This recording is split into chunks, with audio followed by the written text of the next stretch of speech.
Hello everyone. Hope आप सब ठीक होंगे और इस कोविड सिचुएशन में अपना ध्यान रख रहे होंगे। तो शुरू करते हैं आज की क्लास। आज का जो हमारा टॉपिक है वो है मेम्ब्रेन ट्रांसपोर्ट। तो आप लोगों ने सबने पढ़ा होगा कि हमारे सेल में बहुत सारी मेम्ब्रेन प्रेजेंट होती हैं और सारी की सारी मेम्ब्रेन के मेन फंक्शन में आपने ट्रांसपोर्टेशन तो पढ़ा ही होगा, क्योंकि मेम्ब्रेन का मेन काम ही ट्रांसपोर्टेशन का होता है। तो अब बात कर लेते हैं कि ये जो ट्रांसपोर्टेशन होता है मेम्ब्रेन में वो होता किस तरीके से है। तो मेम्ब्रेन में ट्रांसपोर्टेशन का काम डिफ्यूजन के थ्रू होता है, डिफ्यूजन के प्रोसेस से होता है। तो बात ये आती है कि भाई यहाँ पे डिफ्यूजन क्या होता है। तो डिफ्यूजन का मतलब होता है, आपने 9th क्लास में दो टर्म पढ़े होंगे, डिफ्यूजन और ओस्मोसिस। दोनों ही ट्रांसपोर्टेशन के मोड हैं, दोनों में ही चीज़ एक जगह से दूसरी जगह जाती है, लेकिन कैसे। तो डिफ्यूजन के अंदर और ओस्मोसिस के अंदर जहाँ पर किसी भी चीज़ की, किसी भी सब्सटेंस की क्वांटिटी जहाँ ज़्यादा होगी उस डायरेक्शन से, जहाँ पर कम है उस डायरेक्शन में मूवमेंट होती है और उसी को डिफ्यूजन या ऑस्मोसिस क्या कहा जाता है। जब ये डिफ्यूजन नॉर्मल होता, जब ये ट्रांसपोर्टेशन नॉर्मल होता है गैसेस के फॉर्म में, तो उसे डिफ्यूजन कहते हैं। और जब ये वाटर के थ्रू होता है यही प्रोसेस, तो उसे ऑस्मोसिस कहा जाता है। तो उसे ऑस्मोसिस कहा जाता है। होप आपको डिफ्यूजन और ऑस्मोसिस के बीच में डिफरेंस क्लियर होगा। अब स्टार्ट करते हैं यहाँ पर मेम्ब्रेन के अंदर ट्रांसपोर्टेशन की। तो हमने पढ़ा कि मेम्ब्रेन के अंदर ट्रांसपोर्टेशन डिफ्यूजन से होता है।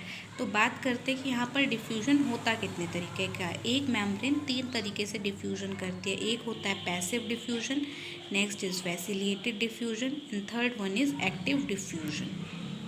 और अगर यहाँ आगे बात की जाए तो एक्टिव डिफ्यूजन हमारा दो पार्ट में, दो कैटेगरी में डिवाइडेड होता है, एक प्राइमरी और एक सेकेंडरी। प्राइमरी के अंदर आते हैं आपके आयन पंप्स और सेकेंडरी के अंदर आते हैं आपके 3 तरीके के सिस्टम, जिसमें होता है यूनिपोर्ट, सिम्पोर्ट और एंटीपोर्ट। तो आज की क्लास में हम इन्हीं टॉपिक्स के बारे में डिटेल में डिस्कस करते हैं। तो स्टार्ट करते हैं फर्स्ट वन से, जो कि है हमारा पैसिव डिफ्यूजन। तो देखिए, हम तीनों के बारे में एक साथ बात करते हैं और डिफरेंस के फॉर्म में पढ़ते हैं कि होता क्या है। एक्टिव डिफ्यूजन, पैसिव डिफ्यूजन और फैसिलिटेटेड डिफ्यूजन क्या है और इन तीनों में क्या डिफरेंस है। बात करें पैसिव डिफ्यूजन की, तो ये बहुत ही सिंपल प्रोसेस है, जो कि कंसंट्रेशन, किसी भी सब्सटेंस के कंसंट्रेशन ग्रेडियंट पे डिपेंड करता है। कंसंट्रेशन यानी उसकी क्वांटिटी, कहाँ पर ज़्यादा है कहाँ पर कम है, ये उस पर डिपेंड करता है। जहाँ ज़्यादा है वहाँ से कम की तरफ होता है। और इसके थ्रू वाटर और गैसेस का पैसेज होता है सेल के अंदर, और इसके लिए किसी भी तरीके की एनर्जी की ज़रूरत हमें नहीं पड़ती है। ये हमारे वाटर और गैस के लिए पैसेज के रूप में काम करता है। नेक्स्ट आ जाते हैं फैसिलिटेटेड डिफ्यूजन पे। तो इसकी बात करें तो इसमें हमें कैरियर प्रोटीन्स की ज़रूरत पड़ती है, जिन्हें ट्रांसपोर्ट प्रोटीन भी कहा जाता है। हर सब्सटेंस के लिए एक अलग कैरियर प्रोटीन होता है और वो सब्सटेंस उस कैरियर प्रोटीन से जुड़ जाता है, और उसके बाद वो कैरियर प्रोटीन उसे जहाँ पर पहुँचाना है उस जगह पर पहुँचाकर उसका ट्रांसपोर्टेशन करता है। इस प्रोसेस में भी आपको किसी भी तरीके की एनर्जी की ज़रूरत नहीं होती। यहाँ पर जिस चीज़ की ज़रूरत होती है वो होते हैं दो प्रोटीन, जिन्हें कहा जाता है कैरियर प्रोटीन और चैनल प्रोटीन। अब बात कर लेते हैं दोनों में क्या डिफरेंस है और कैरियर प्रोटीन क्या होते हैं और चैनल प्रोटीन क्या होते हैं। कैरियर प्रोटीन की अगर हम बात करें तो जो हमारे कैरियर प्रोटीन होते हैं वो से ज़्यादा काम करते हैं। और ये काम किस तरीके से करते हैं, ये आपकी मेम्ब्रेन के वन साइड में स्टिक हो जाते हैं, उससे बाइंड हो जाते हैं। और बाइंड होने के बाद ये मूवेबल सॉल्यूट को मेम्ब्रेन की एक साइड से दूसरी साइड पे ट्रांसपोर्ट करते हैं। तो कैरियर प्रोटीन यहाँ पे क्लियर हुआ। अब बात करते हैं चैनल प्रोटीन की कि चैनल प्रोटीन क्या होता है। तो चैनल प्रोटीन में क्या होता है कि बहुत छोटे छोटे हाइड्रोफिलिक पोर्स बन जाते हैं, जो कि हमारे सॉल्यूट को पास होने के लिए जगह देते हैं। इसीलिए इसे चैनल प्रोटीन कहा जाता है और इसे आयन चैनल भी कहा जाता है। तो आई होप ये आपको क्लियर होगा, कैरियर प्रोटीन और चैनल प्रोटीन।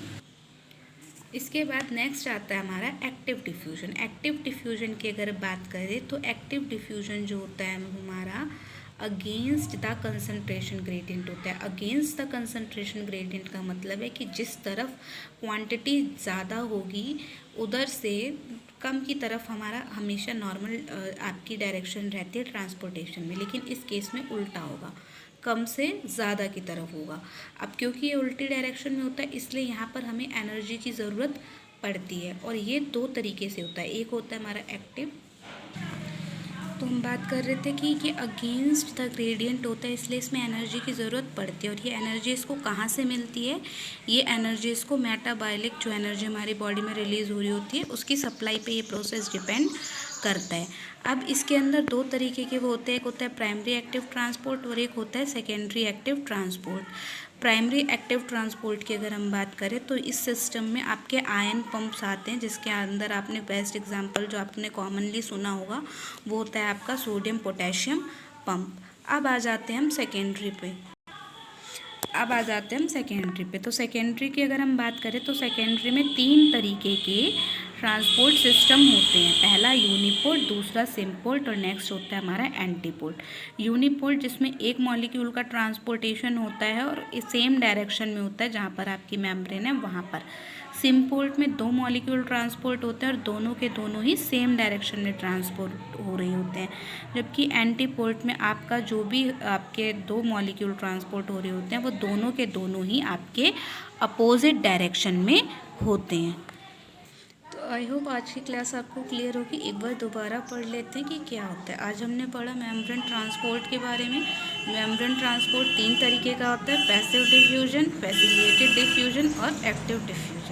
पैसिव डिफ्यूजन की अगर हम बात करें तो पैसिव डिफ्यूजन आपके अलोंग द कंसंट्रेशन ग्रेडियंट होता है। अगर इसे हम डायग्राम के थ्रू समझने की कोशिश करें तो आप देखिए, सपोज़ यहाँ पर ये जो आपका रेड डॉट है, इस रेड डॉट का मतलब है यहाँ पर कंसंट्रेशन ज़्यादा है, यहाँ पर कंसंट्रेशन कम है। तो जब रेड से ब्लैक की तरफ जा रहे तो अलोंग द कंसंट्रेशन ग्रेडियंट हुआ और ये होता है हमारा पैसिव ट्रांसपोर्ट। लेकिन जब इसके अपोजिट होता है यानी कि कम वाले से ज़्यादा की तरफ आ रहा है तो इसको हम बोलते हैं एक्टिव ट्रांसपोर्ट, जिसके लिए हमें एनर्जी की ज़रूरत होती है, और पैसिव वाले के लिए हमें एनर्जी की ज़रूरत नहीं होती। अगर हम वहीं पर बात करें पैसिव और एक्टिव के बाद फैसिलिटेटेड डिफ्यूजन की, तो फैसिलिटेटेड डिफ्यूजन के अंदर आपके कैरियर प्रोटीन और चैनल प्रोटीन काम करते हैं, और हर प्रोटीन का अपना अलग कैरियर प्रोटीन, ट्रांसपोर्ट प्रोटीन होता है।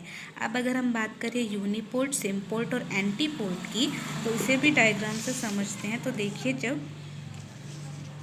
जब मेम्ब्रेन से एक ही मॉलिक्यूल ट्रांसपोर्ट होता है वो भी सेम डायरेक्शन में, तो उसे कहते हैं यूनिपोर्ट। जब दो मॉलिक्यूल ट्रांसपोर्ट हो रहे हैं वो भी अपोजिट डायरेक्शन में, तो उसे हम कहते हैं एंटीपोर्ट। और जब दो मॉलिक्यूल सेम डायरेक्शन में ट्रांसपोर्ट हो रहे हो तो उसे हम कहते हैं सिम्पोर्ट। और ये पूरा का पूरा आपका होता है सेकेंडरी एक्टिव ट्रांसपोर्ट। और इसके अलावा जो प्राइमरी एक्टिव डिफ्यूजन था या प्राइमरी एक्टिव ट्रांसपोर्ट था, इसके अंदर आता है आपका सोडियम पोटेशियम पंप।